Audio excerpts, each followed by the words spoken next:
आज का डिक्टेशन 100 शब्द प्रति मिनट रहेगा, जिसका पीडीएफ फाइल हमने हमारे Telegram channel study with Achyut Swami पर डाल दिया है। डिक्टेशन स्टार्ट होगा 5 सेकंड बाद।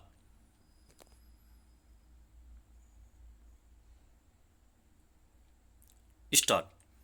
कोलकाता चिकित्सक बलात्कार और हत्याकांड पर उभरे जनाक्रोश को ममता बनर्जी विपक्षी दलों का उकसावा बताकर अपना बचाव करने की कोशिश करती रही है। केंद्र सरकार पर आरोप लगाती रही है कि वह पश्चिम बंगाल में अव्यवस्था फैलाने का प्रयास कर रही है। इसे लेकर उन्होंने खुद एक रैली भी निकाली थी, मगर अब उन्हें अपने ही लोगों के सवालों का जवाब देना भारी पड़ रहा है। तृणमूल कांग्रेस के राज्यसभा सांसद जवाहर सरकार ने अपनी सदस्यता से इस्तीफा देते हुए मुख्यमंत्री ममता बनर्जी को पत्र लिखा है। उन्होंने लिखा है कि कोलकाता चिकित्सक मामले में राज्य सरकार ने काफी देर से और अपर्याप्त कदम उठाए। इससे उनका पार्टी और मुख्यमंत्री के कामकाज से मोहभंग हो गया है। मुख्यमंत्री राज्य सरकार के भ्रष्टाचार और नेताओं के एक वर्ग के बल प्रयोग की रणनीति से बिल्कुल बेपरवाह हैं। यह पहला मौका नहीं है जब जवाहर सरकार ने पार्टी में चल रही गलत गतिविधियों पर आपत्ति दर्ज कराई। हालांकि एक पार्टी प्रवक्ता ने कहा है कि जवाहर सरकार के कदम उठाए मुद्दों पर पार्टी ध्यान देगी और सकारात्मक कदम उठाएगी, मगर ममता बनर्जी इस पर कितनी गंभीरता दिखाएंगी, फिलहाल कहना मुश्किल है। कोलकाता चिकित्सक हत्या मामले में सर्वोच्च न्यायालय ने भी कुछ तीखे सवाल किए थे। उसमें सबसे अहम सवाल है कि घटना के बाद कार्रवाई करने में देर क्यों की गई। हालांकि ममता बनर्जी कहती रहीं कि वे आंदोलनकारियों की भावनाओं की कद्र करती हैं। उन्होंने शुरू में ही सीबीआई जांच पर सहमति दे दी थी। कुछ संबंधित कर्मचारियों के खिलाफ कड़ी कार्रवाई भी की गई। सर्वोच्च न्यायालय ने माना है कि मामले की जांच सही दिशा में चल रही है, मगर जांचों में जिस तरह के तथ्य सामने आ रहे हैं, उससे राज्य सरकार की कार्यशैली पर गंभीर सवाल उठते हैं। उसमें गंभीर अनियमितताएं उजागर हुई हैं। इसके बावजूद अगर मुख्यमंत्री विरोध प्रदर्शनों में राजनीति देख रही हैं, तो इससे उनके मामले पर पर्दा डालने की कोशिश ही पता चलती है। घटना के इतने दिन बीत जाने के बाद और सर्वोच्च न्यायालय की दखल के बाद अगर वहां विरोध प्रदर्शन नहीं रुक रहे, चिकित्सक अपने काम पर नहीं लौटे हैं, तो उनकी नाराजगी स्वतः स्फूर्त है। वह अनेक अनियमितताओं और सरकार की गलत नीतियों या फैसलों कार्यशैली से पैदा हुई है। उससे सियासी चश्मे से देखने से स्थितियां बदल नहीं जाएंगी। यह छिपी बात नहीं है कि ममता सरकार पर कई गंभीर अनियमितताओं के आरोप लगे। शिक्षा घोटाले में उनके मंत्री को जेल जाना पड़ा। कोयला खदान में अनियमितता के आरोप खुद उनके भतीजे पर हैं।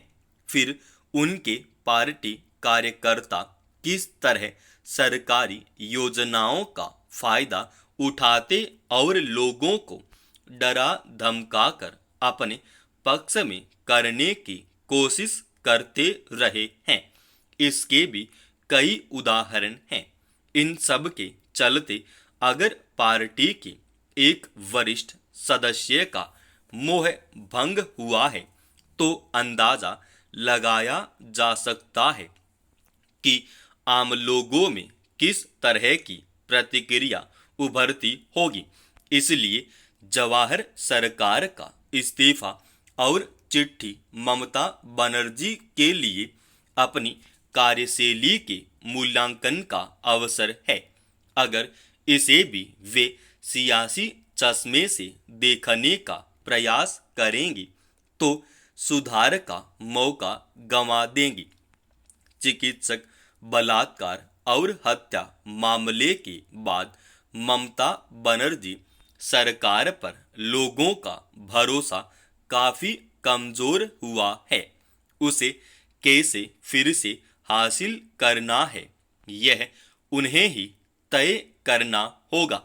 अंतर्राष्ट्रीय खेल प्रतियोगिताओं में भारत के प्रदर्शन को लेकर अक्सर सवाल उठते रहे हैं कि इतने बड़े देश के खिलाड़ी उपलब्धियों की कसौटी पर पीछे क्यों हट जाते हैं।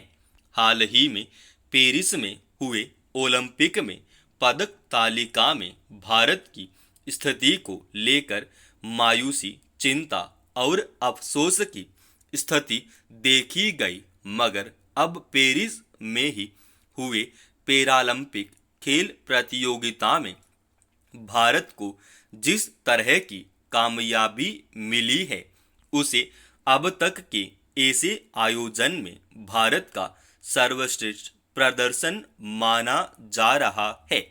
गौरतलब है कि इस बार 2024 के पेरिस पैरालंपिक में भारत के खिलाड़ियों ने शानदार प्रदर्शन किया और पहले के मुकाबले सबसे ज्यादा पदक जीतने का कीर्तिमान बनाया। भारत के हिस्से में कुल 29 पदक आए, जिसमें 7 स्वर्ण, 100 रजत और 13 कांस्य पदक हैं। इससे पहले टोक्यो पैरालंपिक में भारत ने 19 पदक जीते थे। कहा जा सकता है कि वक्त के साथ भारत के खिलाड़ियों की क्षमता में गुणात्मक सुधार आया है और यह गहरी प्रतिबद्धता और मेहनत का नतीजा है। यह सही है कि पैरालंपिक और ओलंपिक में खेल और उसमें पदकों की अहमियत के स्तर अलग अलग हैं।